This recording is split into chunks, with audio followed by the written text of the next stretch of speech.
Hi there, Johnny here from johnnylipsonstudios.co.uk, and I have another video for you today, folks. And this is a bit more of a songwriting tip. I am intending to do a little series here on songwriting tips, and I'm going to be using Studio One version 3 Professional to do that. And I'm going to be making use of this feature at the top here, the Arranger track, which is brilliant. There are a good few videos out there on the Arranger track if you want to go and take a look at those. My good friend Johnny Guibe at homestudiotrainer.com has explored this in some good depth. The way he uses it, I use it in a slightly different way to the way he does, so I will show you a bit more about that in other videos.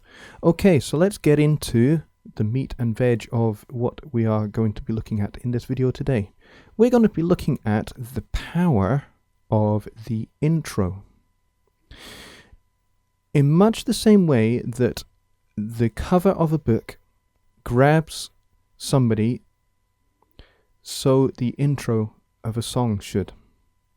That would be my view. So the cover of a book makes the person want to take that book off the shelf and then start to open it and then start to read some of it. So, how do we do this with a song? Well, a good intro would make use of devices and ideas from already within the song. So your completed song, what I would do is I would write the intro last. Because in my intro, I want to hint at some of the other content within the song. Because I want to grab the listener's attention. And once I've grabbed the listener's attention, they will find that further down the road in the song that some of that stuff that they heard in the intro will come back. Perhaps in a slightly different way, but it will come back. It will maybe dressed up slightly different, maybe some other features. But essentially it will be the same stuff that was hinted at. Now they get to see it all. And that really gets the listeners' attention, because they've got something that they recognize, that they can hang their hat on, they can anchor themselves to at the start of the song, and they can journey through the rest of the song. So that would be my view on the importance of getting the intro right. This is your chance to sell your song to your listener and make them want to buy it. So I'm going to show you, this is an unfinished song. It doesn't have a vocal on it yet, but I've pretty much got to the point where I've sketched out the arrangement of the song and I'm quite happy with it, and I'm at the point now where I want to replace some of the virtual instruments that I've used with real musicians. So this is my intro, and I'm going to show you how I've used the same intro ideas later on in the song. Okay, so here is my intro.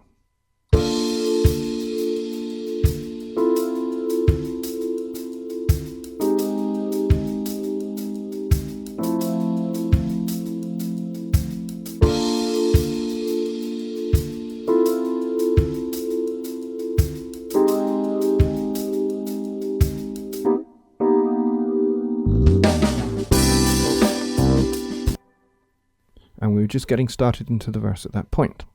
So that's my intro. And then later on in the song, I have used that same stuff.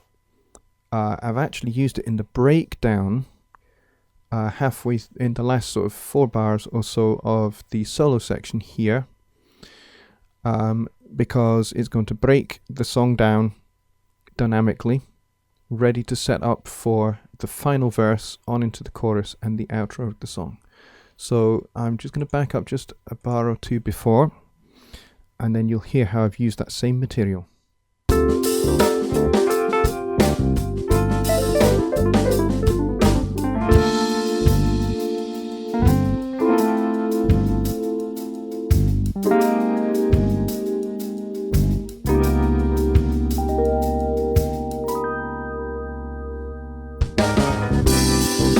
we're back into the verse.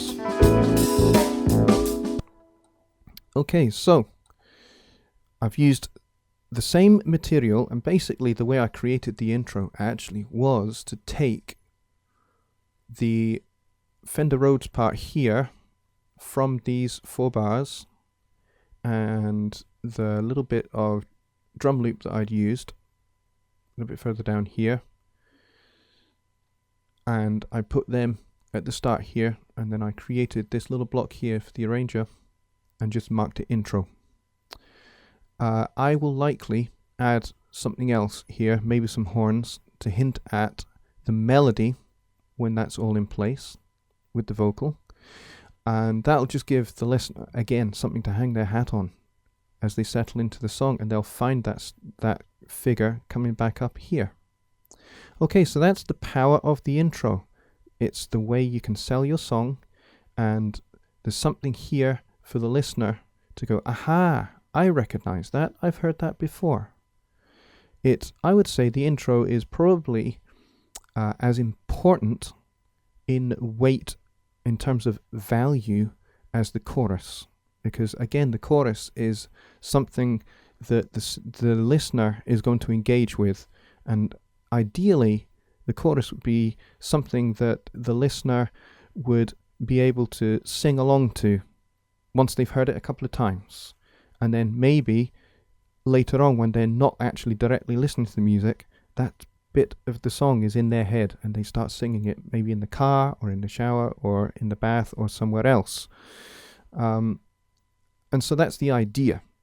So your intro sells the song to your listener.